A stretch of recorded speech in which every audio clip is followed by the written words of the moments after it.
Sheikh Ayesha. I am from Pune. I study in Orchid School, Standard 6A. Today I am going to tell you about subject science, lesson number 1, natural resources, air, water and land. Air, water and land are the factors important for sustaining the living world and for fulfilling the basic needs.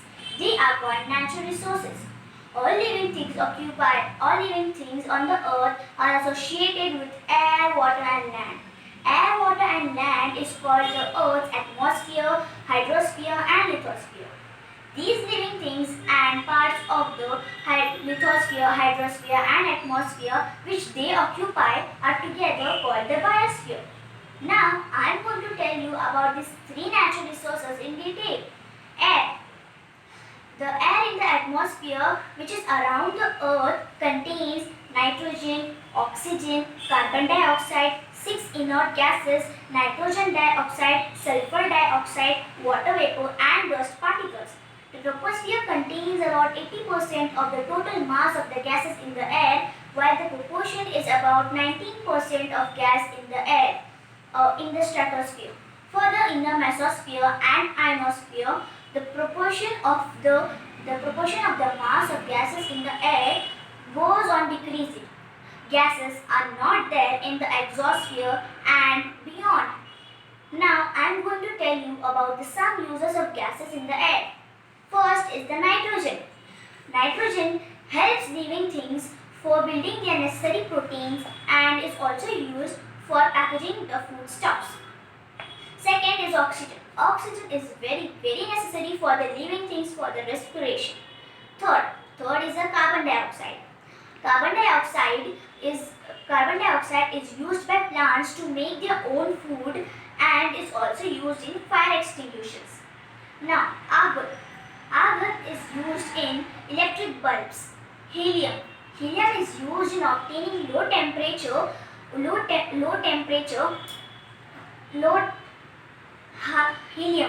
Helium is used in obtaining low temperature and generating lift in airships. Then is neon. Neon is used in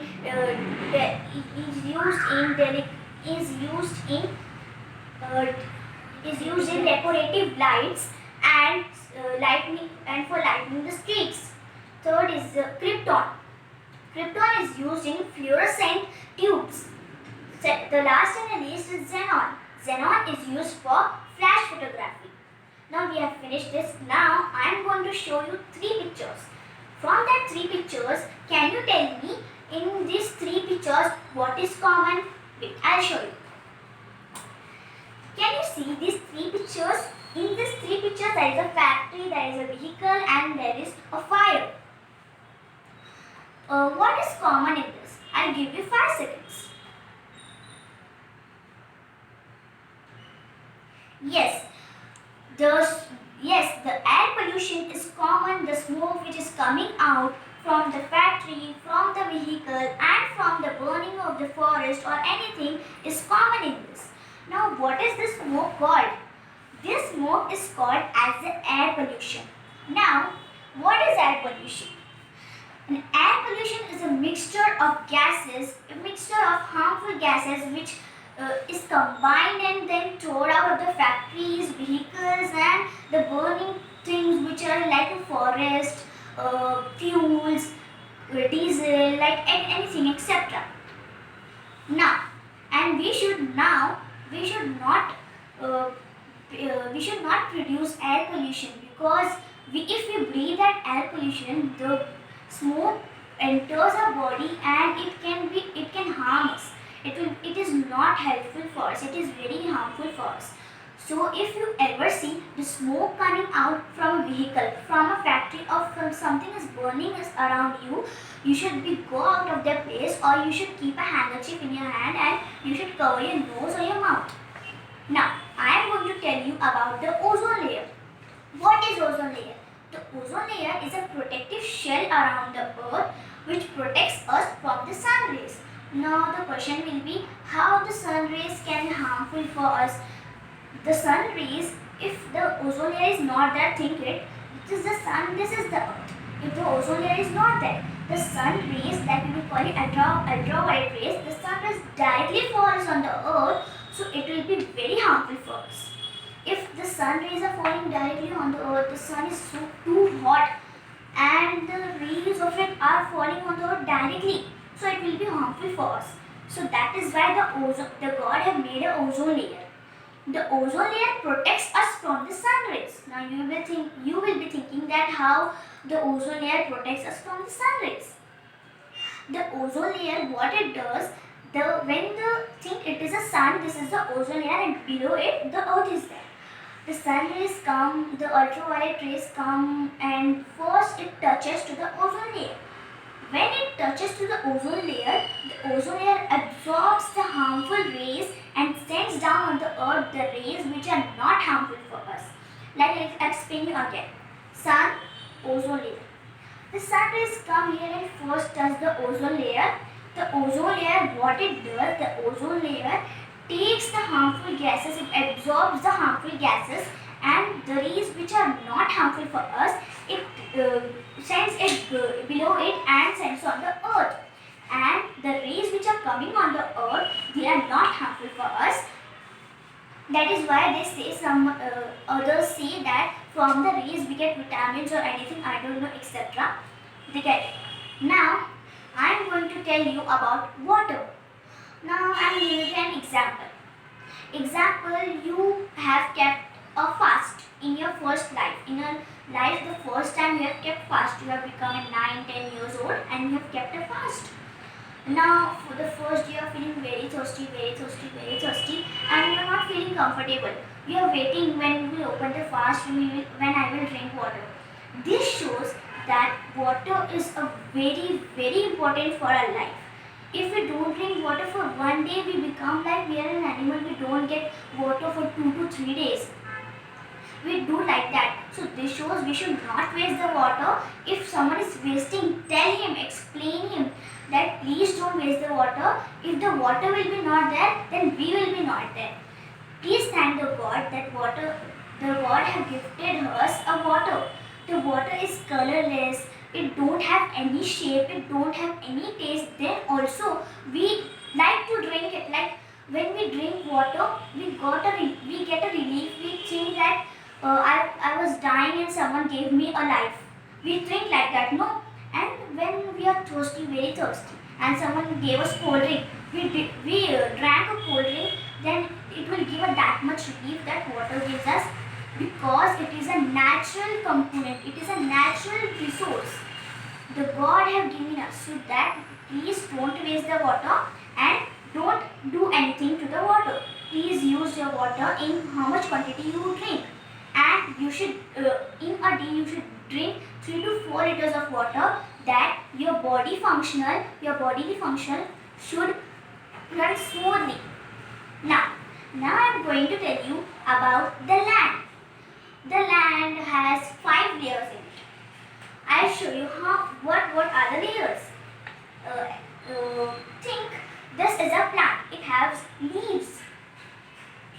Think this is a plant and it has leaves. Now, instead of explaining in my hand, I'll show you a picture. Then you can do it. See. Can you see this picture? In this picture, you can see the leaves coming out, and now the roots are going down. Okay, so now you can see that the first layer here is written is humus. Now what is humus? A humus is the remains of plants and decomposed plants and animals. It is a layer of the decomposed plants and animals. If the plants are not dying, they are not decomposing, the humus will not be made and the more plants cannot be grown. So the humus is also important for the plant to grow. Now below the humus you can see a black cover. It is a soil. Yes, it is easy. Soil is made up of sand, worms, insects and etc. And down it also helps the plants to grow. If the soil is not there, the plant cannot be grown only. Then below it you can see immature soil. Here is written immature soil. Immature soil is made up of small rocks and sand. It is easy. It is a big little part. It is a big portion. Can you see here? Here is rock and here is rock and here is rock. It is also made up of sand and rocks. And below this, you can see the layer of soil and the small rocks. You can see this red part from this stone is coming. Stone, red part and stone is there. This is called the layer of soil and the small rocks. The layer of soil and the small rocks contains small rocks and the soil. It contains a very soft sand and small rocks. Now I am going to tell you, as we go to the deep and deep and deep, the quantity of the rocks will grow more and more and more. Now, the last and the least layer is of the bedrock. The bedrock contains many big rocks in it. If the bedrock is not there, the plant can also be not grown. If these 5 layers are not there, then how can plant be grown? So these 5 layers are important layers of the plant. The bedrock, what does the bedrock does? You will be asking that it is only a rock, it is a non-living thing, how it can do. The bedrock gives minerals to the plants and helps the plant to grow. If the bedrock is not there, the plant will not get minerals and it will not grow properly. If it grows also, it will be very weak. And now I am going to say a few lines about the soil. Soil can get destroyed by the natural disasters like storms, tsunamis, floods, and by also human activities such as mining. I am telling you something. Please, that is why we should conserve soil and prevent from the erosion of the land.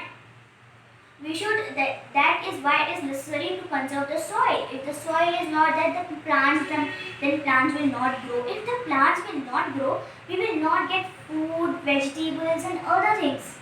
You will tell that junk food we can eat, no. So, but you can see, if I can tell you an example of a burger. In a burger, there is also vegetables, you see, tomatoes, vegetables, anything, cabbage, it has. So when the tomato and cabbage is only not there, how you can eat it? So we should conserve the soil and prevent the erosion of the land. Thank you for cooperation.